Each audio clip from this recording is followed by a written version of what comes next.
श्री गणेशाय नमः। वरुथिनी एकादशी व्रत कथा। युधिष्ठिर बोले, हे भगवान, मैं आपको नमस्कार करता हूँ।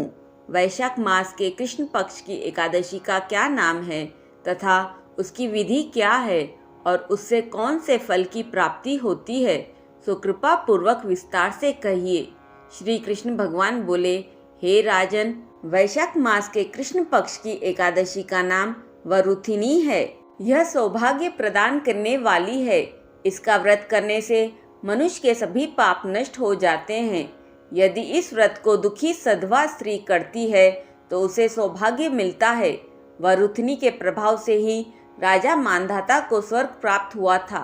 इसी प्रकार धुंधमार आदि भी स्वर्ग को गए थे। वरुथिनी एकादशी के व्रत का फल 10 सहस्त्र वर्ष तपस्या करने के फल के बराबर है। कुरुक्षेत्र में सूर्य ग्रहण के समय जो फल एक बार स्वर्ण दान करने से मिलता है, वही फल वरुथिनी एकादशी का व्रत करने से मिलता है।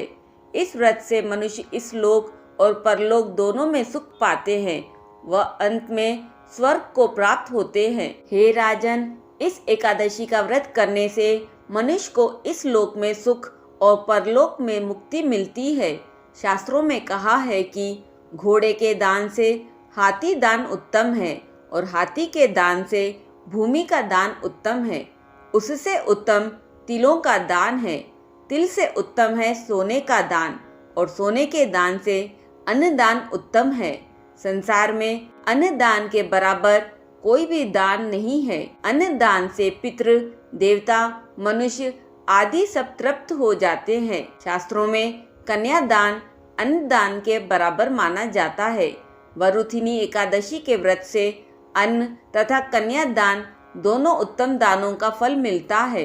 जो मनुष्य लोभ के वश में होकर कन्या का धन ले लेते हैं या आलस्य और कामचोरी के कारण कन्या के धन का भक्षण करते हैं, वे प्रलय के अंत तक नरक में पड़े रहते हैं या उनको अगले जन्म में बिलाव का जन्म भोगना पड़ता है। जो मनुष्य प्रेम से एवं यज्ञ सहित कन्यादान करते हैं, उनके पुण्य को चित्रगुप्त भी लिखने में असमर्थ हो जाते हैं। जो मनुष्य इस वरुथिनी एकादशी का व्रत करते हैं, उनको कन्यादान का फल मिलता है। वरुथिनी एकादशी का व्रत करने वाले को दशमी के दिन से निम्नलिखित वस्तुओं को त्याग देना चाहिए। कांसे के बर्तन में भोजन करना, मांस, मसूर की दाल, चना, कोदो, शाक, मधु, दूसरे का अन्न दूसरी बार भोजन करना। व्रती को पूर्ण ब्रह्मचर्य का पालन करना चाहिए।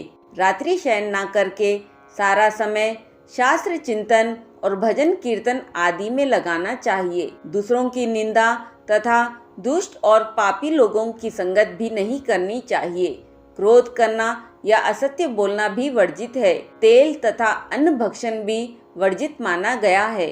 हे राजन, जो मनुष्य एकादशी का विधि पूर्वक व्रत करते हैं, उनको स्वर्ग लोक की प्राप्ति होती है। अतः मनुष्य को पापों से डरना चाहिए। हे राजन, अब मैं तुम्हें वरुथिनी एकादशी की कथा सुनाता हूँ।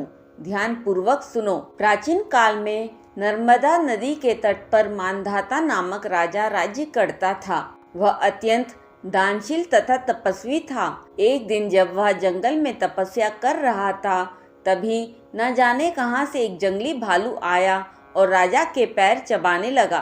राजा पूर्ववत अपनी तपस्या में लीन रहा। कुछ देर बाद पैर चबाते चबाते भालू राजा को घसीटकर पास के जंगल में ले गया। राजा बहुत घबराया, मगर तापस धर्म अनुकूल उसने क्रोध और हिंसा न करके भगवान विष्णु से प्रार्थना की।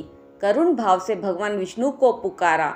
उसकी पुकार सुनकर भगवान श्री हरि विष्णु प्रकट हुए और उन्होंने चक्र से भालू को मार डाला। राजा का पैर भालू पहले ही खा चुका था। इससे राजा बहुत ही शोकाकुल हुआ। उसे दुखी देखकर भगवान विष्णु बोले, हे वत्स, शोक मत करो। तुम मथुरा जाओ और वरुथिनी एकादशी का व्रत रखकर मेरी वराह अवतार मूर्ति की पूजा करो। उसके प्रभाव से पुनः सुदृढ़ अंगों वाले हो जाओगे। इस भालू ने तुम्हें जो काटा है, यह तुम्हारे पूर्व जन्म का अपराध था।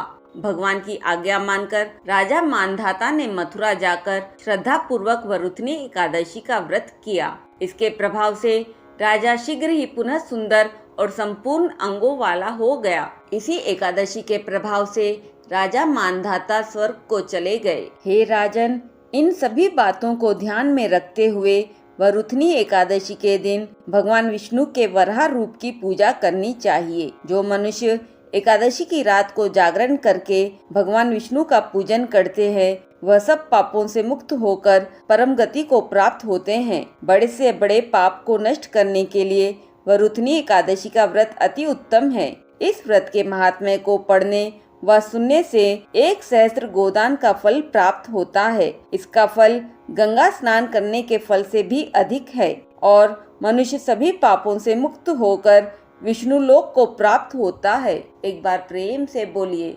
राधे राधे।